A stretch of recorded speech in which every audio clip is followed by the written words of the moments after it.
Morning students, chemistry class में आपको स्वागत है। 11th क्लास के लेक्चर में हमारा टॉपिक है periodicity.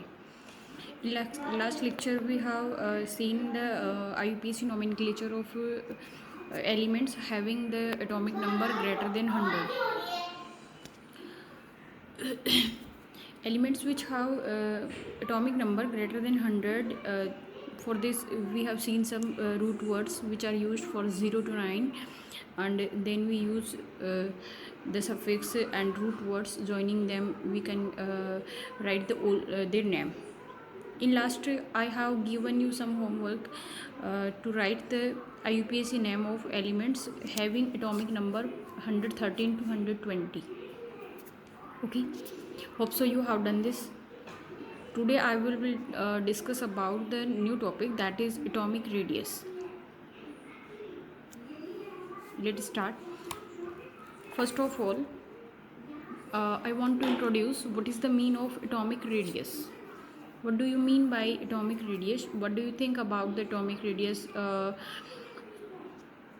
Radius of atom is called atomic radius. This is the simple language, but at the conceptual term we can see that atom is a spherical structure in which the direct distance between the outermost cell and the nucleus, that is called atomic radius. Nuclear जो atom है उसके बीच में nuclear part और outer most shell के बीच का जो डायरेक्ट डिस्टेंस है, that is called atomic radius.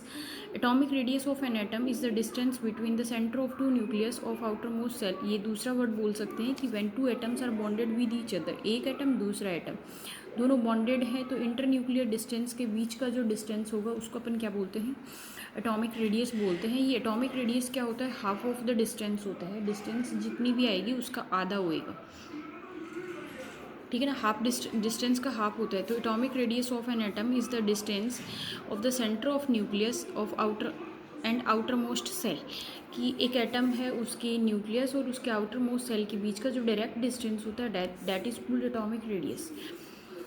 The atomic radius of an atom is not exactly calculated. हम कैलकुलेट नहीं कर सकते because atom does not exist in nature in free state. The atom does not have well defined boundary and the position of electron is not fixed in an atom. कि जो atom होता है उसका जिस तरीके से हमने ड्रॉ किया है, स्फेरिकल स्ट्रक्चर ड्रॉ किया है, इस तरीके से कोई 3D या फिर कोई भी फिजिकल बाउंड्री नहीं होती है जिसको हम टच करके और उसकी एटॉमिक रेडियस को डिसाइड कर सकें. This is the imaginary line which gives an indication about the shape of atom. So exactly we can't calculate the radius of atom, and we have there no proper idea about the position of outermost cell electron. So we can't judge the exact radius of any atom because if the position of electron is not definite, then how can we measure the radius of an atom? So we can say that in free state the atomic radius can't be calculated because atom does not exist freely in nature, and there is no proper physical boundary of outermost cell and no idea about the position of outermost cell electron position. The atom does not have well defined boundary, या और the position of electron is not fixed in an atom. बिल्कुल यही देखा हमने कि उसकी जो physical boundary होती है वो भी नहीं होती. दूसरी जो एग्जैक्ट पोजीशन क्या है वो भी उसकी फिक्स नहीं होती है. किस पोजीशन पे इलेक्ट्रॉन एग्जिस्ट कर रहे हैं वो भी फिक्स नहीं होता. Atom is not easily isolated due to its high reactivity. या atom is a highly reactive species because it is less stable. So we can say that atom does not exist in free state, so we can't measure the radius of any atom. Thus the atomic radius is calculated with the help of bond length. या then other जो हमारे पास optional method होगा atomic radius को calculate करने का, वो ये है कि एटॉमिक रेडियस जो होगी उसको हम कैलकुलेट करेंगे बॉन्ड लेंथ से. इसका बॉन्ड लेंथ मतलब होता है length of a bond in which two atoms are bonded with each other. दो एटम्स बॉन्डेड रहेंगे, उनके बीच की जो लेंथ होगी उसको मेज़र करेंगे ताकि उन दोनों की जो डिस्टेंस होगी उसको हाफ करके उसकी रेडियस का मेज़रमेंट अपन कर सकें, है ना. So atomic radius can calculate by the bond length. So कि जो भी बॉन्ड लेंथ आएगी then we can calculate the atomic radius. ठीक है, लाइक हमारे पास दो एटम्स हैं, दोनों के बीच का जो डिस्टेंस होगा वही बॉन्ड लेंथ होगा। इस बॉन्ड लेंथ को अगर हाफ कर दें तो दोनों की रेडियस कैलकुलेट हो जाएगी। फिर बॉन्ड का कौन सा टाइप है उसके नेचर के बेसिस पे आयनिक रेडियस कैलकुलेट करिए, कोवेलेंट करी है, मेटेलिक रेडियस करिए, उसके बेसिस पे अपन क्या कर सकते हैं, बॉन्ड लेंथ को डिसाइड करेंगे। सब जो बॉन्ड होते हैं उनका अलग अलग क्राइटेरिया होता है मेजरमेंट का। Thus, the atomic radius is calculated by the help of a bond length. Okay, covalent radius or atomic radius of an atom is the half of the distance between the two nucleus and two like bonded atoms. Okay, कि जो covalent radius होती है उसमें दोनों atoms जो होते हैं वो बिल्कुल टच में होते हैं, न कि ओवरलैप्ड होते हैं। और टच में होने की वजह से दोनों एटम्स जो होंगे इसी तरीके से एक दूसरे के कॉन्टैक्ट में रहेंगे, तो इनकी जो half of the bond length है वो दोनों की क्या होगी, रेडियस की इक्वल होती है। तो हम बोल सकते हैं D A, distance between A and A atom, ये भी मान लो कि एक एटम ए है और ये भी मान लो कि एटम ए है। दोनों एटम्स के बीच का जो डिस्टेंस होगा वो किसके इक्वल होगा, radius of A atom and radius of other A atom, r A plus r A, या फिर बोल सकते हो 2 RA, या फिर बोल सकते हो डिस्टेंस का जो हाफ होता है वो एटम की रेडियस के इक्वल होता है। रिलेशन बिल्कुल इक्वल है। ठीक है, एटॉमिक रेडियस की डेफिनेशन क्या थी, the direct distance between the outer most shell and the nucleus is called atomic radius. There is no physical boundary and no idea about the proper position of outermost cell electron, so we can't calculate the radius of any atom freely. So we have some other options, so we can calculate the atomic radius. So uh, generally we just the bond length, and then we decide the radius of any atom. If there is any atomic bond is covalent, coordination, metallic bond, on the basis of this criteria we can adjust the radius of that atom, respective atom. Okay, because the atom does not exist in free state, so we have to use some species which exist in nature, or the basic species is covalent, because in covalent atoms are just contact with each other, they are not overlapped, so there is a proper idea of bond length. So half of the bond length will be just equal to the atomic radius. By this phenomena we can calculate the distance equals RA plus RB. Other words, we can say that the half of the distance is just equal to the atomic radius. ठीक है, इसके बाद में atomic radius जो होगी, हमें अभी ये क्राइटेरिया मिला है कि एटॉमिक रेडियस को हम ये भी तो बोल सकते हैं, एटॉमिक रेडियस जो होती है it just gives the idea about the atomic size. Atomic radius बढ़ेगा तो साइज़ भी बढ़ेगा, एटॉमिक रेडियस कम होगा तो साइज़ भी कम होगा, क्योंकि ये डायरेक्टली हमको रिलेशन बता रहा है किसके बीच में, एटॉमिक रेडियस और साइज़ का। ठीक है, अब देखो पहला हमने देखा है कोवेलेंट बॉन्ड अगर प्रेजेंट होगा तो दोनों एटम आपस में कांटेक्ट में होंगे, और एटॉमिक रेडियस को हम डिफाइन करने के लिए क्या करेंगे, डिस्टेंस का हाफ कर देंगे। सेकंड है if there is any metallic bond, तो मेटेलिक रेडियस क्या होती है, it is define as the half of distance, ये भी बिल्कुल यही लिया है, between two nucleus to the adjacent metal atoms in a metallic close packing crystal lattice in which metal exhibit in the coordination number of 12। इसने ये बोला है कि एक मेटल पीस लेंगे, एक मेटल आइटम लेंगे जिसके अंदर हर जो मेटल एटम होगा, ठीक है ना, हर जो एक मेटल एटम होगा उसके अंदर जो एडजेसेंट मेटल एटम्स होंगे उसकी, उनके बीच के अंदर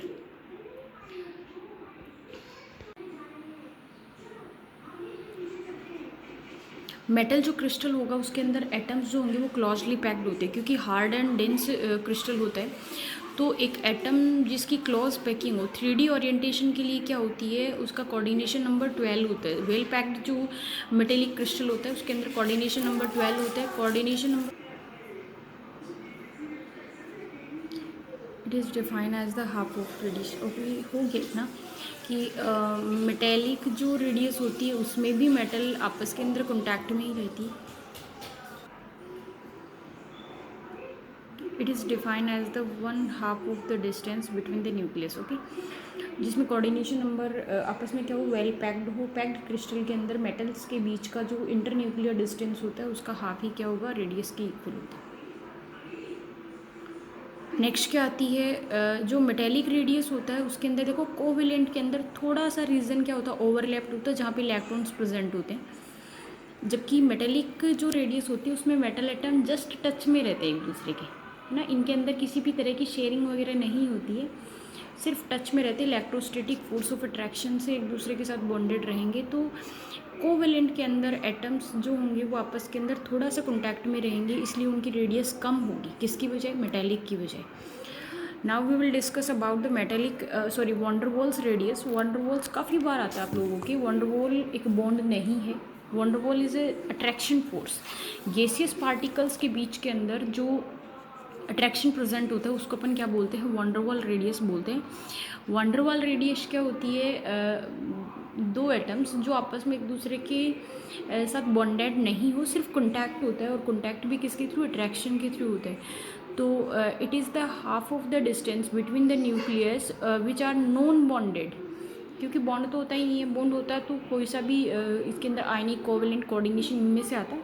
एटम्स बस अट्रैक्शन फोर्स के थ्रू एक दूसरे के कॉन्टैक्ट में रहते हैं। तो नॉन बॉन्डेड एटम्स जो नेबरिंग एटम्स होते हैं एडजेसेंट मॉलिक्यूल के अंदर जो एकदम पास पास वाले एटम्स होते हैं उनके बीच में जो डिस्टेंस होगी उसका हाफ लेते हैं। इसका मतलब ये देखो, ये होती है कंडीशन, आपके पास दो एटम्स हैं, अगर वो इतना दूर है एक दूसरे के तो उनके बीच में सिर्फ और सिर्फ अट्रैक्शन फोर्स प्रेजेंट है, तो इनके बीच का जो डिस्टेंस आएगा वो मैक्सिमम होगा। और ऐसा गैसियस पार्टिकल्स के बीच में होता है, तो इन दोनों के बीच का डिस्टेंस है वो उसका हाफ ही लेना पड़ेगा, क्योंकि एटम्स में बॉन्ड नहीं है, अट्रैक्शन में है, और मिनिमम स्पेस इसी के बीच में एडजेसेंट एटम या नेबरिंग एटम इसीलिए बोले। तो सबसे ज़्यादा बड़ी जो लेंथ आती है वो आती है वॉन्डरवॉल रेडियस की आती है, क्योंकि एटम्स के बीच में काफ़ी डिस्टेंस है। दूसरा, मेटल के बीच में दोनों एटम्स क्या रहेंगे, कॉन्टैक्ट में आ जाएंगे, जस्ट दो एटम थे आपस में कॉन्टैक्ट में आ जाएंगे, तो इन दोनों के बीच का जो डिस्टेंस आएगा उसको अपन क्या बोलते हैं, मेटेलिक रेडियस। लेकिन कोवेलेंट में उनका कुछ रीजन ओवरलैप हो जाता है, इसलिए उनके बीच का डिस्टेंस और भी कम हो जाएगा। अगर लेंथ के हिसाब से देखें तो सबसे बड़ी लेंथ होती है वॉन्डरवॉल रेडियस की, यानी गैसेस जो पार्टिकल्स होते हैं उनका साइज़ फ्री होता है, तो वॉन्डरवॉल रेडियस सबसे बड़ी होती है। उसके बाद में होती है मेटेलिक रेडियस, और सबसे छोटी होती है कोवेलेंट रेडियस। कोवेलेंट रेडियस में ओवरलैप्ड रीजन होता है, इसलिए उनकी रेडियस काफ़ी कम हो जाती है, ठीक है ना। अब उसके बाद में देखो पीरियोडिक टेबल के अंदर, है ना, पीरियोडिक टेबल के अंदर अब आप लोगों की पीरियोडिक टेबल बार बार काम में आएगी, लेफ्ट टू राइट चलने पर, अप टू डाउन चलने पर, तो आपको मैं बार बार एलिमेंट्स के नाम काउंट नहीं करवाऊंगी, आपको खुद ब खुद याद आना चाहिए कि ये एलिमेंट किस तरीके से आए हैं। तो in periodic table on moving from left to right का मतलब होता है फर्स्ट से लेकर के 18 तक की, 1 से लेकर के 18 की तरफ चलेंगे। तो पीरियोडिक टेबल में जब आप चल रहे हो तो देखो हमारे पास ओनली 7 पीरियड्स हैं। देखो एक बार हम इसको देखते हैं पीछे, पीरियोडिक टेबल है उसके अंदर अगर यहाँ पे 1s है तो अगला जो ब्लॉक है उसमें 1s 1 तो है तो 1s ही चलेगा, लेकिन उसमें इलेक्ट्रॉन कितने हो जाएंगे, 2। फिर आएगा 2s में 1 इलेक्ट्रॉन, 2s में 2 इलेक्ट्रॉन, उसके बाद में 2 ही नंबर चलेगा, 2p1 2p3 2p4 2p5 2p, इस तरीके से 6, है ना। कहने का मतलब है कि 2 चल रहा है तो 2 नंबर शेल ही चलेगा, 3 है तो 3 नंबर ही शेल चलेगा, 4 5 6 7। हम बोल सकते हैं on moving from left to right the number of shell is constant. 1 number है तो 1 ही चलेगा, 2 है तो 2, 3 है तो 3, इस तरीके से number of shell is constant but electrons number increases, है ना। कांस्टेंट नंबर है लेकिन इलेक्ट्रॉन्स का नंबर क्या होगा, इंक्रीज होता जाएगा। एक ही शेल के अंदर नंबर ऑफ इलेक्ट्रॉन इंक्रीज हो रहा है तो उतना ही नंबर ऑफ प्रोटॉन भी इंक्रीज होगा उसके न्यूक्लियस में। तो एक पर्टिकुलर स्पेस के अंदर, है ना, पर्टिकुलर स्पेस के अंदर चार्ज जो हो रहा है वो इंक्रीज हो रहा है, तो जो नेगेटिव चार्ज होगा वो तो डिस्पर्स रहेगा बाहर की तरफ, और पॉजिटिव चार्ज एक जगह पे कंसंट्रेट होता जाएगा।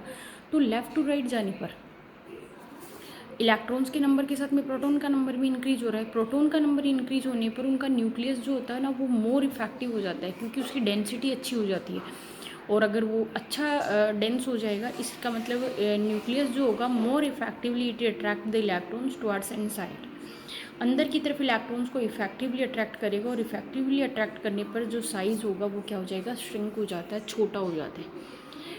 तो आपको ये लिखना है when we move from left to right then number of shell becomes constant but number of electrons as well as protons increases, so increasing the number of protons nucleus becomes more effective and it attract the electrons more effectively, so size of atom will be decreases from left to right. हम बोल सकते हैं इनमें अगर second line का comparison करें, lithium, beryllium, boron, carbon, nitrogen, oxygen, fluorine, 18th group को छोड़ दें आप सबके अंदर, तो इसको अगर हम स्टडी करेंगे तो हम देखेंगे कि सबसे छोटा साइज़ किसका, फ्लोरीन का, उससे बड़ा ऑक्सीजन। इस ये रेस्पेक्टिव पीरियड के अंदर लेफ़्ट टू राइट जाने पर साइज़ छोटा होता है। कॉन्सेप्ट याद रहेगी आपको हमेशा से। तो हम अगर एग्जांपल ये आ गया, लिथियम और बेरिलियम में से छोटा कौन है, बेरिलियम है।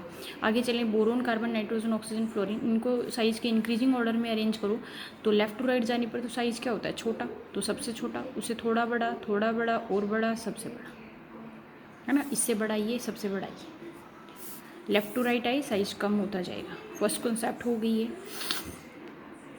फिर आती है second concept, on moving in periodic table, on moving from up to down.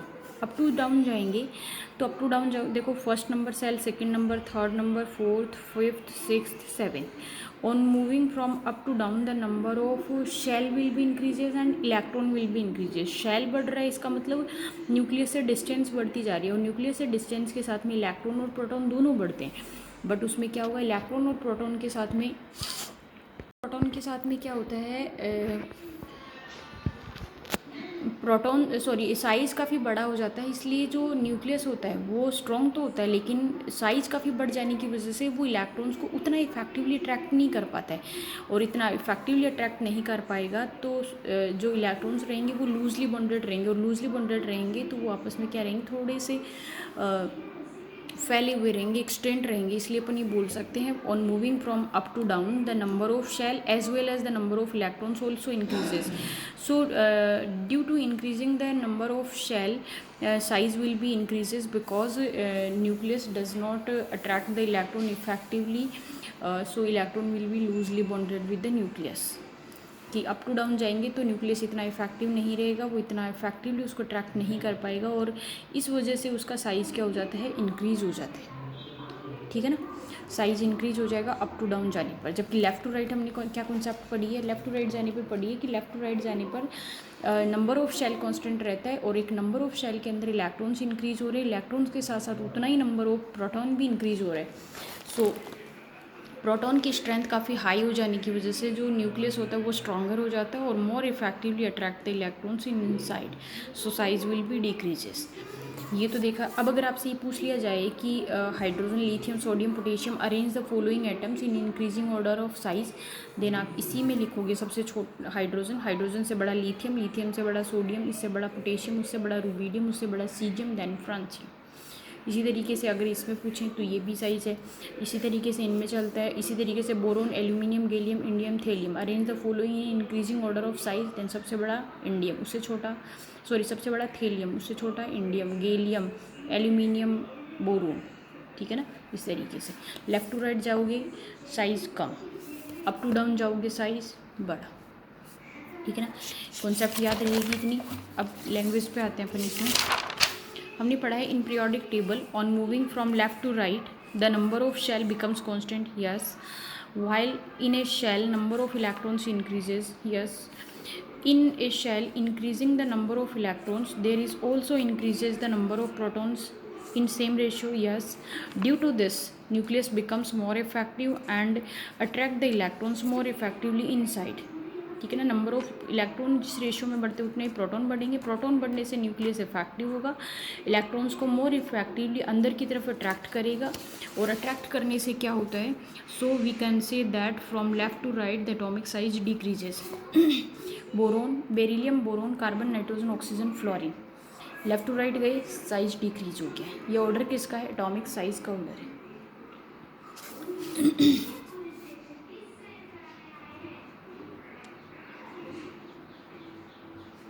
ठीक है ना, एटॉमिक साइज की टर्म लिखिए ताकि आपको याद रहे इस चीज़ के अंदर।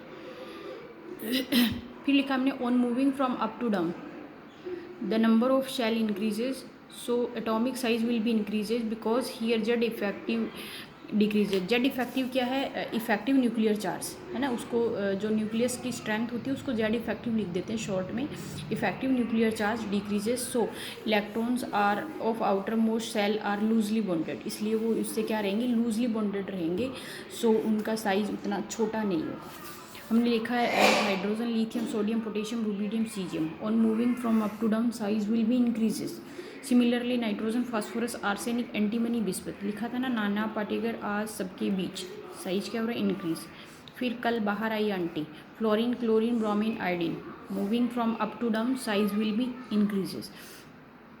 आपको दो ट्रेंड याद रखने हैं, लेफ्ट टू राइट जाने पे क्या होगा और अप टू डाउन जाने पे क्या होगा। एटॉमिक रेडियस कंप्लीट नहीं हुआ, सिर्फ इतना ट्रेंड देखा हमने, लेफ्ट टू राइट उसमें क्या वेरिएशन आएगा और अप टू डाउन क्या वेरिएशन आएगा, दोनों कॉन्सेप्ट याद रखनी है। लेफ्ट टू राइट डिक्रीज और up to down size increase होता है। नेक्स्ट जो टर्म होती है वो आगे अपन पढ़ेंगे इसके अंदर।